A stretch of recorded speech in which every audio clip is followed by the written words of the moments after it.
Hello mga kakusina! Samahan niyo ako sa ating kitchen experimento today. This is the easiest cascaron recipe ever. So excited! So let's start!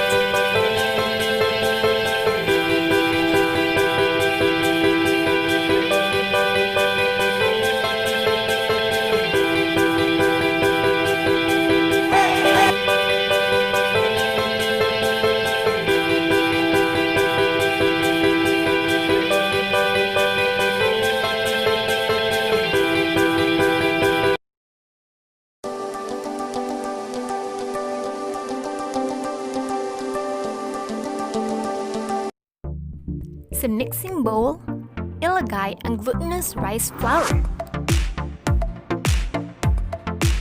Make a well.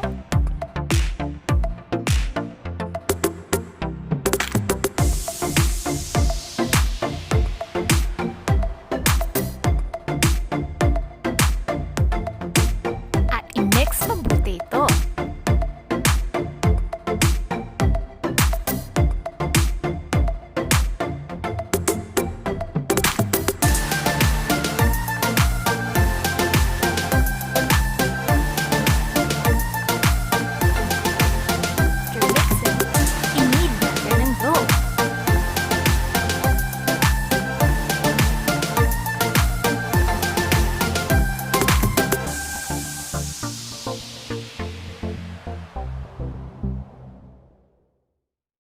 Ngayon ay maglagay ng vanilla flavor. At make sure na incorporated ito mabuti.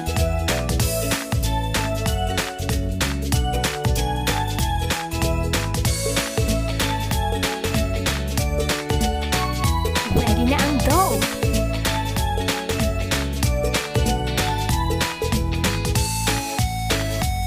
Ngayon ay mag-form ng round balls. Like this.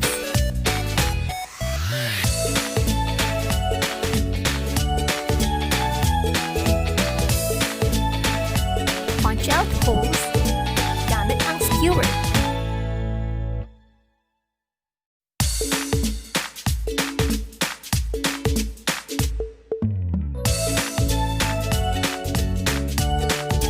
You're ready to fry. Fry hanggang mag-lightly brown ito. Like this.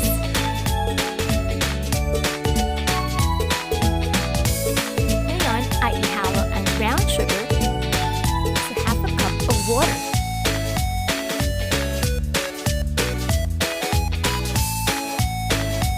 Haluin mabuti and let it simmer. Now it's time para ilagay ang mga rice balls.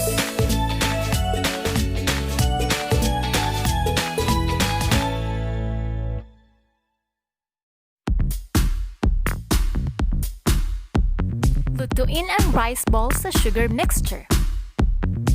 At hayaan ma-absorb ang sauce. At pagluto na, ilagay sa skewers. Just like this, ready na ang ating cascaron.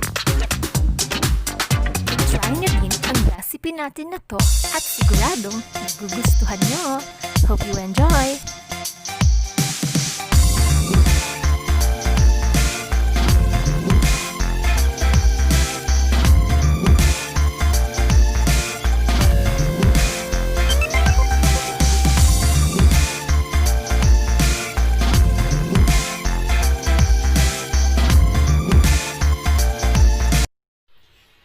Wait! Huwag kalimutan mag-subscribe at mag-like para sa mas maraming kitchen eksperimento sa Just A Pinay Cooking!